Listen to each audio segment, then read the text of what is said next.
Hey friends, it's Addie. Thank you for joining me for this video about Malasana or Garland Pose.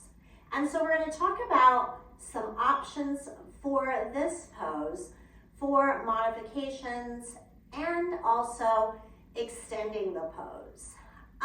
So right now I am in that basic Malasana pose. My heels are pointing in, toes are pointing out, knees are open, my arms are pressing on my knees, pressing them open, hands at the heart.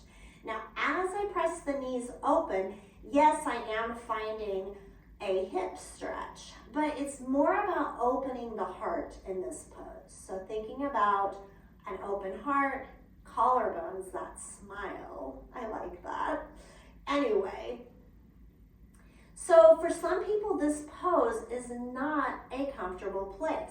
So I'm going to show you several different things you can do to potentially make this pose more comfortable.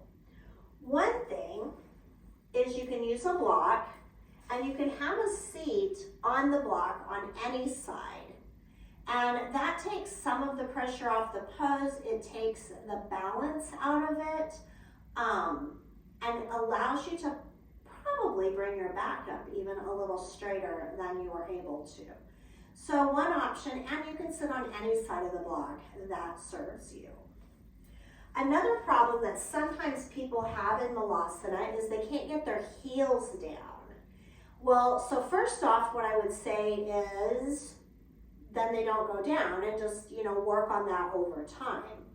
But if you're not comfortable with that, you can take a towel that you've folded.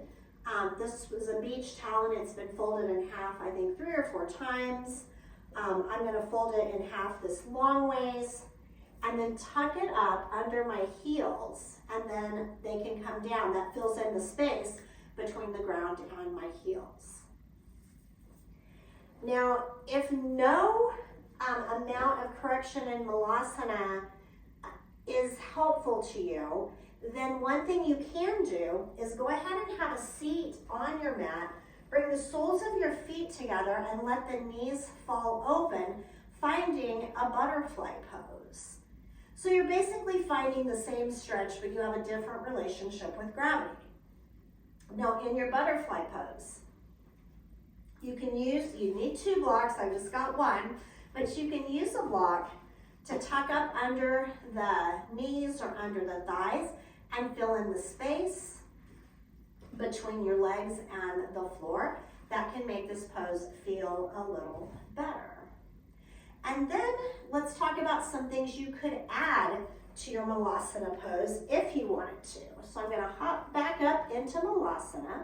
One of the things you can do is find a stretch with the arms. So in this case, I'll send the left arm down to the earth and send the right arm to the sky, letting my gaze follow the right fingers. Coming back to center, hands to the heart, and then we find the opposite stretch. So that can be a nice option. And then from that stretch, if you wish, you can take, say in this case, the left arm in front of the left leg, and then we're going to reach behind the leg. You know what? Let me switch it up. I'm going to do this so you can see better.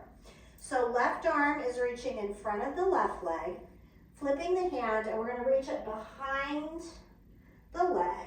Then the right arm that's up in the air will reach behind the back, and then bring the fingers together, finding a bind.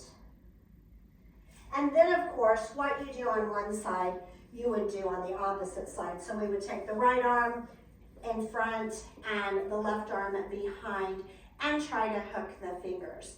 And what you may find, if you try that, you may find that you can come closer to hooking the fingers on one side than the other. And that's really common because although we like to think of our bodies as symmetrical, they're really not. And you will find certain things that are easier or more accessible on one side than the other. So thank you for listening to this video all about Malasana. If you have questions about the pose, feel free to drop them in the comments below. I'll be happy to respond.